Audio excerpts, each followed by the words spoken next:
Bonjour, François Olivier, votre vidéo formateur sur MS Project. Aujourd'hui, nous allons voir dans MS Project comment replanifier une tâche qui est en retard. Donc ici, vous voyez que j'ai un projet qui dure 23 jours, qui commence le lundi 18, qui se termine le jeudi 19 juillet 2018. J'ai fait apparaître ici une courbe d'avancement par rapport à la date d'état du projet, que vous voyez ici dans l'onglet projet, date d'état le 25 juin, et je vois que j'ai ici du retard sur cette tâche. Donc cette tâche, normalement, vous voyez que si on était à jour, je devrais être à ce niveau-là. Sauf qu'ici, je suis en retard. Et on voit que je suis par rapport au pic en arrière, je suis ici au lieu d'être par rapport à cette ligne droite.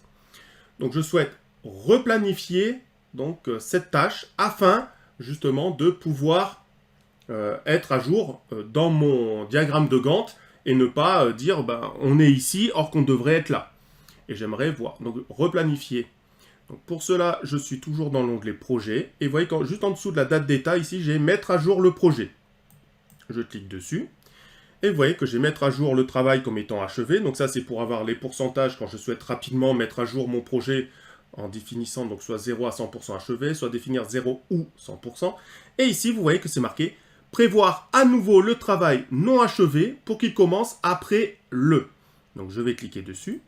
Je mets la date, bon, on est le 25 juin 2018, donc je laisse 25 juin 2018 pour l'ensemble du projet.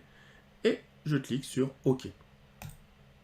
Et là, vous voyez que du coup, il a ici mis des petits pointillés pour dire cette tâche, voilà, normalement on est ici, mais j'ai à nouveau tout ce travail à faire de cette tâche à partir de la date du 25 juin 2018. Donc je reviens en arrière, voilà, vous voyez qu'on est, donc ici la courbe d'avancement par rapport, je dirais au 25 juin, on devrait être ici. Vous avez vu tout à l'heure qu'il y avait un pic en arrière parce qu'on n'est qu'à ce niveau-là.